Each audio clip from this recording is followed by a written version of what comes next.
Guides, हमने gate बंद कर दिया है अपने अपार्टमेंट का। अब 10:12 हो रहे हैं और 10:30 बजे हमारा वॉकिंग टूर है, जो कि यहाँ से लगभग 1 किलोमीटर दूरी पे मीटिंग पॉइंट है। 15 मिनट का वॉक है और फैमिली भी रेडी है। ब्रेकफास्ट कर लिया है, ब्रेड ऑमलेट बना के खाया कॉफ़ी के साथ। कल घूमे शाम को काफ़ी, लेकिन कैमरा नहीं ले गया था, तो केवल घूमे हैं। पूरा ये स्ट्रीट अगल बगल की चीज़ों को एक्सप्लोर किया है। लेकिन अब रियल बुडापेस्ट को एक्सप्लोर करने वाले हैं।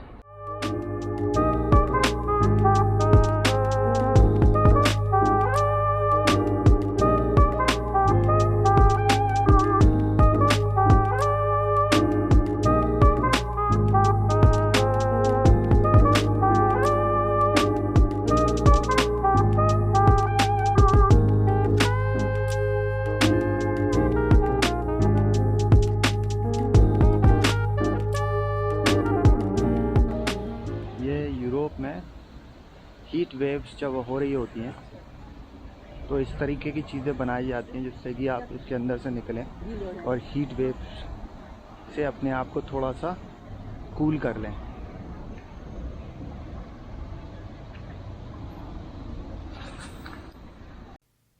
साढ़े 10 से हमारा गाइडेड टूर शुरू होगा। हम लोग ऑलमोस्ट पहुंच चुके हैं। वहां पहुंचकर ब्लू अम्ब्रेला पकड़े गाइड को ढूंढकर अपनी प्रेजेंस रिकॉर्ड करानी है। यह टूर 2 घंटे का है और लगभग 3 किलोमीटर से 3.5 किलोमीटर का वॉक है। इस टूर में हम लोग 12 प्लेसेस कवर करने वाले हैं।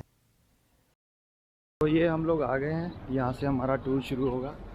यहाँ पे येलो अम्ब्रेला वाले भी खड़े हैं, ब्लू वाले भी हैं। हम ब्लू अम्ब्रेला के थ्रू टूर करने वाले हैं।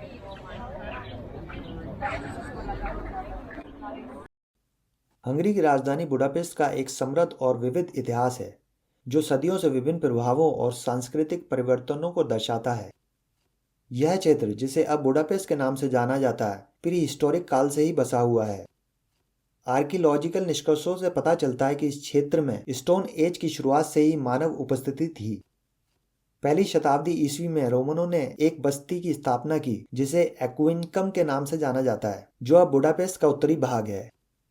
एक्विनकम रोमन प्रांत पन्नोनिया की राजधानी बन गया और एक महत्वपूर्ण सैन्य और कॉमर्शियल केंद्र था। इसमें सड़कों, घरों, स्नान घरों और एक रंगभूमि के साथ एक शहर का लेआउट दिखाया गया है। रोमन साम्राज्य के पतन के बाद 9वीं शताब्दी के अंत में अपार्थ के नेतृत्व में मेगियार जनजाति आई। वह उस क्षेत्र में बच गए जो हंगरी साम्राज्य का हिस्सा बन गया। 13वीं शताब्दी में मंगोल आक्रमण के बाद राजा बेला चतुर्थ के अधीन बुडा एक महत्वपूर्ण शाही केंद्र बन गया। पास का पेस्ट शहर डेब्यून नदी के पूर्वी तट पर विकसित हुआ और दोनों बुडा तथा पेस्ट बस्तियों का महत्व बढ़ने लगा। 1541 में बुडा ऑटोमन साम्राज्य के अधीन हो गया, जिससे तुर्की प्रभाव का दौर शुरू हुआ, जो लगभग 150 वर्षों तक चला। इस दौरान ऑटोमन काल के कई मस्जिदों, स्नानघरों और अन्य आर्किटेक्चरल तत्वों का निर्माण किया गया।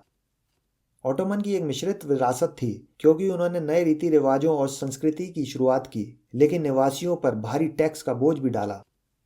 1686 में बुडा पर हैब्सबर्ग ने पुनः कब्जा कर लिया, जो ऑटोमन शासन के अंत का प्रतीक था। हैब्सबर्ग ने सदियों तक हंगरी पर शासन किया और बुडापेस्ट एक सांस्कृतिक और प्रशासनिक केंद्र के रूप में तेजी से महत्वपूर्ण हो गया। 1800 के दशक के अंत में तेजी से औद्योगिकरण और आधुनिकीकरण देखा गया। 1873 में बुडापेस्ट और अबूडा को एकजुट करके बुडापेस्ट बनाया गया। इस अवधि में बुडा और पेस्ट को जोड़ने वाली प्रतिष्ठित चेन ब्रिज का निर्माण और यूरोपियन महाद्वीप पर पहला भूमिगत रेलवे सहित एक आधुनिक बुनियादी ढांचे की स्थापना भी देखी गई। प्रथम विश्व युद्ध की समाप्ति के कारण ऑस्ट्रिया और हंगरी का विघटन हुआ।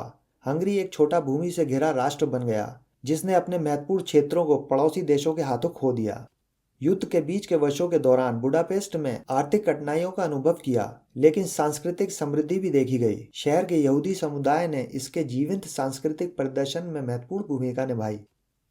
द्वितीय विश्व युद्ध के दौरान बुडापेस्ट को नुकसान उठाना पड़ा, जिसमें घेराबंदी भी शामिल थी, जिसके कारण बड़े पैमाने पर विनाश हुआ। शहर में प्रलय के दौरान विशेष रूप से यहूदी समुदाय के खिलाफ महत्वपूर्ण क्रूरता देखी गई। युद्ध के बाद बुडापेस्ट सोवियत प्रभाव क्षेत्र का हिस्सा बन गया और हंगेरियन पीपल्स रिपब्लिक की राजधानी थी। इस अवधि में महत्वपूर्ण पुनर्निर्माण और औद्योगिकरण देखा गया। अक्टूबर 1956 में सोवियत नियंत्रण के खिलाफ एक राष्ट्रवादी विद्रोह छिड़ गया। विद्रोह शुरू में सफल रहा, लेकिन नवंबर में सोवियत सेना द्वारा हिंसक रूप से दबा दिया गया। 1980 के दशक के अंत तक हंगरी ने लोकतंत्र की ओर परिवर्तन करना शुरू कर दिया। 1989 में आयरन कर्टेन के गिरने के बाद बुडापेस्ट और पूरे हंगरी में महत्वपूर्ण राजनीतिक परिवर्तन हुए। आज बुडापेस्ट एक संपन्न महानगरीय क्षेत्र है जो अपनी आश्चर्यजनक वास्तुकला, समृद्ध सांस्कृतिक विरासत और जीवंत कला प्रदर्शन के लिए जाना जाता है। यह शहर आधुनिकता को अपनाते हुए अपने विविध इतिहास का जश्न मनाता है, जो इसे पर्यटन, शिक्षा और कॉमर्स के लिए पूरे यूरोप में एक महत्वपूर्ण केंद्र बनाता है। बुडापेस्ट का इतिहास रेजिलेंस और एडेप्टेशन की विशेषता है, जो विभिन्न संस्कृतियों और युगों के प्रभावों को दर्शाता है, जिन्होंने इसे आज के खूबसूरत शहर में आकार दिया है। सेंट स्टीफन बेसिलिका हंगरी के बुडापेस्ट में एक रोमन कैथोलिक बेसिलिका है। इसका नाम हंगरी के पहले राजा स्टीफन के सम्मान में रखा गया है, जिनका दाहिना हाथ आज भी अवशेष के रूप में यहाँ सुरक्षित है। आज यह वर्तमान हंगरी में तीसरी सबसे बड़ी चर्च इमारत है। यह बुडापेस्ट का सबसे बड़ा चर्च है और शहर के यूनेस्को विश्व धरोहर स्थल बफर जोन के भीतर एक महत्वपूर्ण ऐतिहासिक स्थल है।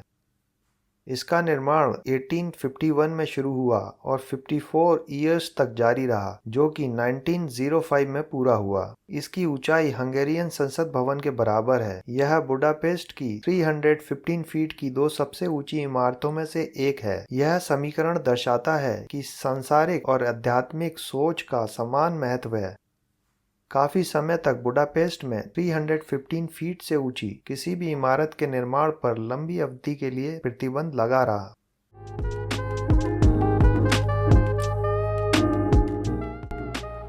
क्या हमारी माता जी बेचारी गिर गई?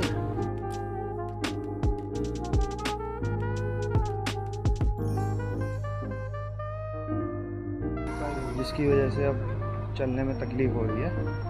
अब ये करेंगी आराम और हम घूमेंगे बुडापेस्ट।